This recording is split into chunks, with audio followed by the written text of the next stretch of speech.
still, after all the fights you've had, in awe of the fact that you do what you do. It's mind-blowing to me. Thank you, man. Yeah. I mean, it's not that hard to get beat. But it was a great experience. Like, I learned a lot in there. I can't really talk. When this fight was first announced, you had said something to the effect of this would end Jake Paul's career. After what you saw tonight, do you think that Jake should continue to box, or what do you think the future holds? Yeah, I really take my hat off. I mean, we have to see if it is a broken jaw. Those injuries are very difficult to come back from. But as AJ said, like that last shot would have knocked out a lot of heavyweights. Jake Paul has reportedly announced that he is stepping away from boxing after suffering a brutal 6th-round knockout loss to former heavyweight champion Anthony Joshua in Miami. The fight left Paul with a broken jaw in 2 places that required surgery. At 28 years old, Paul entered the match hoping to prove he belonged in professional boxing beyond his crossover fame. Instead, Joshua shut the fight down with a powerful right hand, which not only ended the bout but also raised serious doubts about whether Paul should continue in the sport. I won 2 rounds for sure, and then he won 2, and then I got dropped. But yeah, I was doing good. I just think my cardio, just the mental pressure of the big guy and sparring the big people is different than the 10-ounce gloves. So I was feeling his power a lot more. But it was a great experience. Like, I learned a lot in there. I can't really... Are you in pain? Yeah, but it's not from, like, talking. Talk to me about what your jaw feels like, because you got, it's like a baseball in there. two plates? It just feels like... 4 titanium plates. 4 titanium plates. How many do you have? Just 1. 8 screws. 8 screws. Wait. All right, I got plate in my head, titanium rod in my hand. Jake Paul has reportedly shared that he is worn down from absorbing heavy damage in the ring and is now thinking about retiring from boxing after the violent knockout. During the fight, he was dropped several times and suffered a double jaw fracture that later required surgery.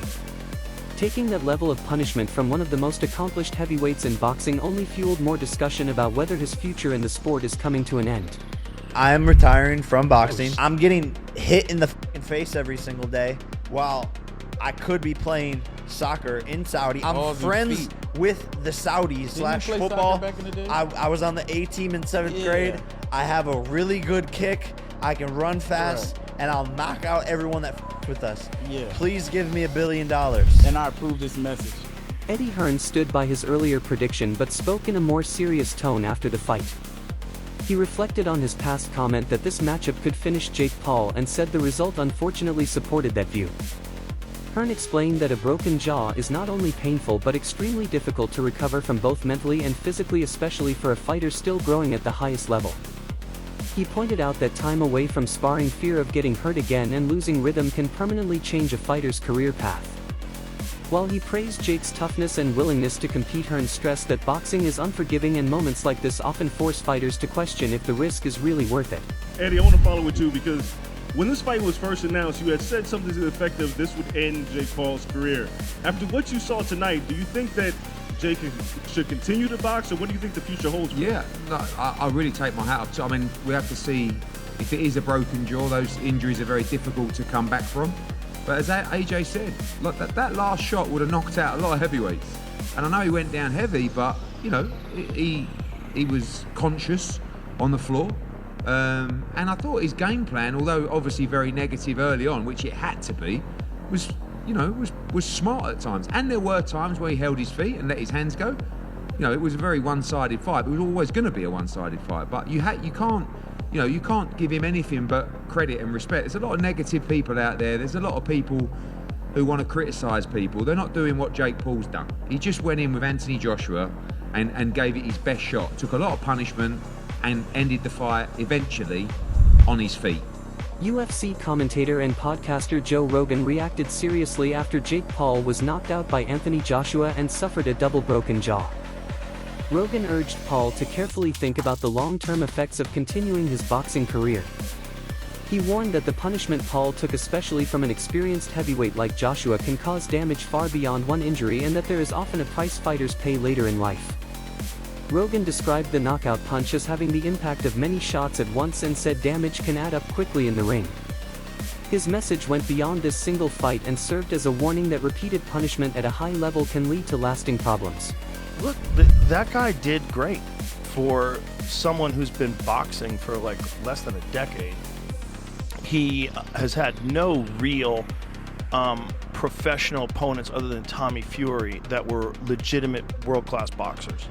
I don't even remember what happened in the Tommy Fury. He lost a close decision, but it was a good fight. It was a good fight, though. He's a good boxer. If he wasn't a YouTuber, people would be way more impressed with him. Yeah. The problem is he was like a famous kid, and then no one took him seriously. Yeah. But and then he started too with like more spectacle-ish fights. People were like, "Oh, this is you." He fought, Nate Robinson, like a basketball player. But the thing is, he knocked Nate Robinson He knocked him dead. the fuck out. And yeah. it's the way he did it that I was trying to tell people. I'm like, no. That was skillful.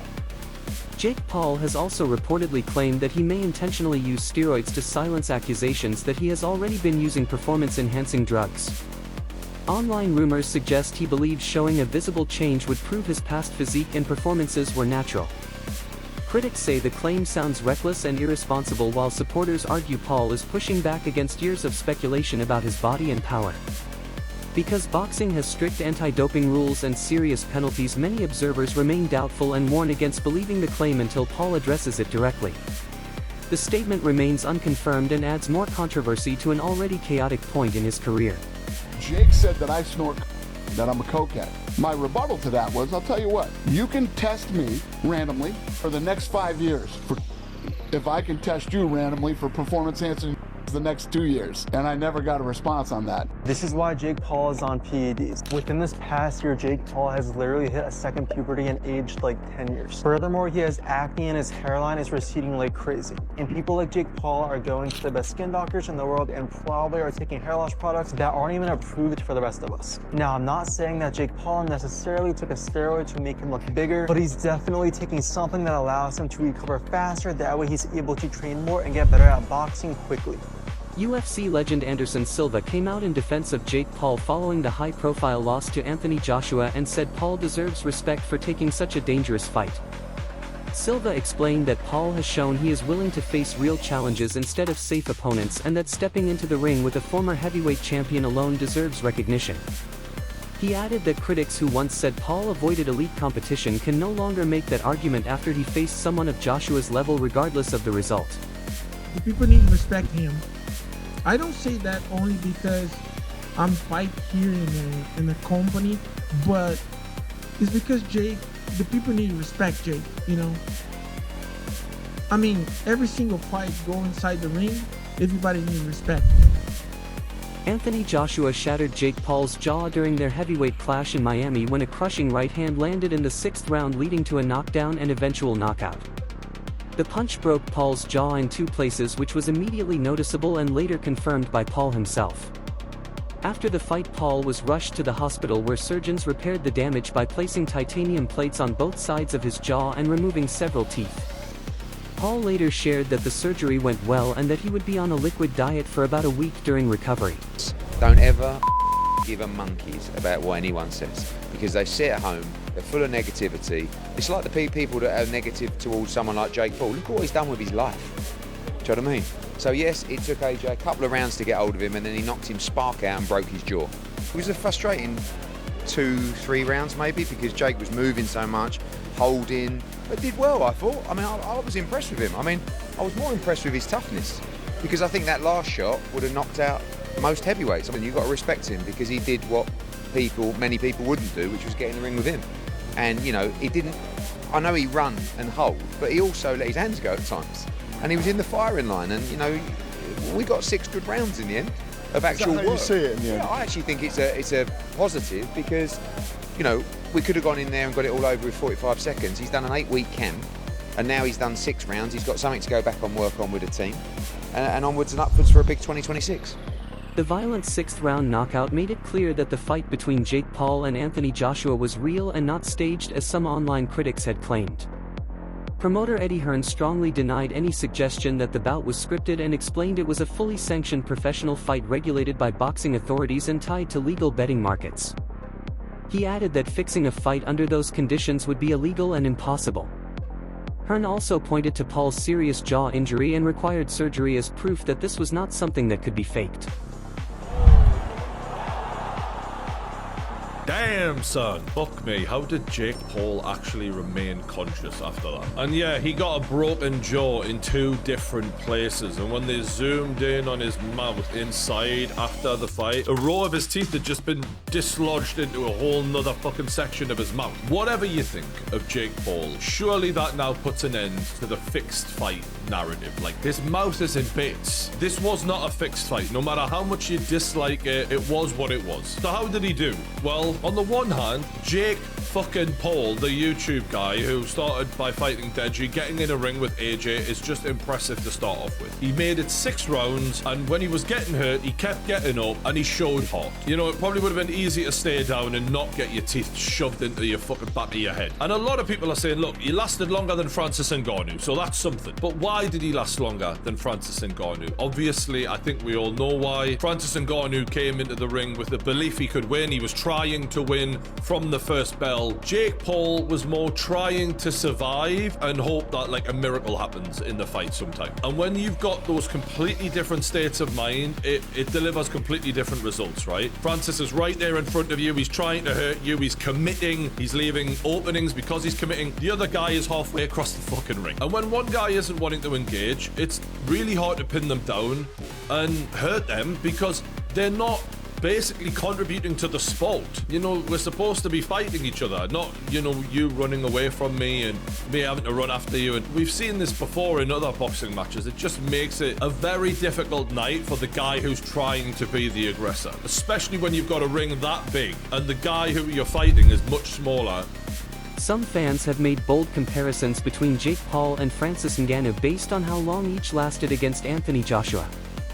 A popular social media post argued that people are missing the bigger picture by noting that Ngannou lasted 2 rounds while Paul went 6. Supporters say this shows Paul was more durable in that matchup even though he eventually suffered a knockout and a broken jaw. The fact that Paul stayed in the fight longer has led some fans to claim he performed better against Joshua in that specific comparison. There is a reason why Jake Paul lasted longer than Francis Ngannou. Francis Ngannou came to fight. That's it. It was like Jake was stuck in 2020 the way he stayed 2 meters away from Joshua at all times. Jake was nowhere near Joshua's range. Nowhere near. Francis was very near. He came to box it. Jake just came in there to survive. That's all it was. He just wanted to see the end bell. He maybe land a lucky overhand right, which he did land a couple. Eventually, when the distance was closed, due to Jake not running, due to him being tired, boom, the knockout came. That's all it was. I don't want to hear people say, oh, he did better than Francis, because he didn't, because Francis was in boxing range, and Jake might as well have been in the stadium across the road. Alexander Usyk's manager Sergey Lapin called Joshua's performance a positive step in his comeback after time away from the ring and described the bout as a good fight. He suggested it could open the door to bigger matchups later in the year, including a possible fight with Tyson Fury. Lapin praised Paul's courage for continuing to get up after knockdowns and said he showed heart despite facing a far stronger puncher. He mentioned that a Joshua versus Fabio Wardley fight would be appealing and repeated his belief that Joshua would beat Fury if they meet next year. He also said talks are ongoing for a potential Usyk fight with Deontay Wilder possibly in early summer. Pro boxing fans here with Sergey Lapin. Sergey, Anthony Joshua stopping Jake Paul tonight. He had a message for Tyson Fury. Greedy belly. What did you make of that? Nice fight. You know, before 1 year, not work, not training, and now today this first step, yes, maybe second step, one more opponent, one more fight, and maybe we see fight Fury and AJ in September, November, I don't know. What did you think of Jake Paul's performance in there? He kept getting up, showed bravery. What did you make of Jake Paul? You know, for me, I like this guy good. This guy five year training boxing in this have big heart. You know, he stand up 3 times and stand up and fight. You know, this not AJ punch very strong. What about, obviously Usyk is no longer WBO champion. Could we see AJ and Fabio Wardley now? This is a good fight. I think this is a good fight.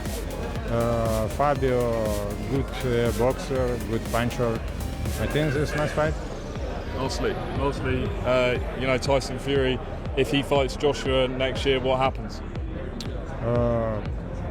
I think AJ win.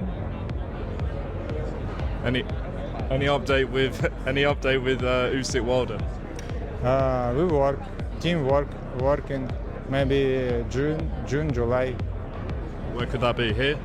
I think I don't know. Maybe USA, maybe Saudi. Now it's working. Okay. Now it's talking. Former world champion Carl Froch strongly criticized the fight and said bouts like Jake Paul versus Anthony Joshua push boxing into what he called a circus environment. Froch has previously questioned Joshua's decision to fight a social media star instead of top contenders and believes it harms the sport and damages Joshua's legacy. His comments made it clear that he views celebrity crossover fights as bad for boxing's reputation and traditions, even if he did not use direct harsh quotes. The job in 6 rounds, got Jake Paul out of there, dropped him. I think he got stopped on his feet, counted out, knocked out, whatever, however you want to call it. It wasn't a bad knockout. It wasn't an El Sparko. He wasn't rendered unconscious, but he got done. He got it on the chin. He went over. He didn't beat the count. He was sort of up on his feet. But if I'm honest, the whole fight was terrible, wasn't it? It was just so bad. It was just shit, wasn't it? A proper bad fight for AJ. And let me start with AJ. AJ was following him around the ring a little bit, sort of pouring with the jab, putting the jab on the shoulder of Jake Paul, sort of putting him in the corner and not really pulling the trigger on the right hand. He didn't seem to be motivated to go in there and just smash Jake Paul into oblivion in the first 1 or 2 rounds, which I think he could have done. But he's been out of the ring 15 months, a bit slow on his feet, a bit ring rust maybe, and it's hard. When I used to spar novice amateurs, even when I was a world champion pro, if you're not motivated, sometimes you can have a couple of bad rounds and you're sort of looking at your opponent and a jab hits you or right hand hits you. And I think AJ was in a bit of a daze early on, just walking him around, touching the jab on his shoulder, not really pulling the trigger on the right hand. Didn't look like he got out of first gear. Jake Paul was just on pure survival mode from round 1 right through to round 6. I don't know if he's got a moral victory going 6 rounds. Maybe he has. People might give him credit for going 6 rounds, but he got in there and just survived. He just went in there and ran like a chicken from round 1 right through to round 6 when he got splattered. And it's like, it's just, you can't really justify what he's done, because this is supposed to be a professional sanctioned boxing match. And I think it brings the integrity of the sport down when somebody like AJ, is a 2-time world champion, can't get in there and just completely dismiss somebody like Jake Paul, who I've said for ages can't fight. He's not a professional boxer. It's just AJ following him around, touching him to the shoulder. Round 1 came and went. Round 2 was much of the same, bit slow. I think AJ got caught with an overhand right at one stage, but sometimes when you're out in the rain, you're going to get wet. What do you think? Should Jake Paul retire from boxing after that devastating knockout loss to Anthony Joshua, or does he still have more to give in the ring?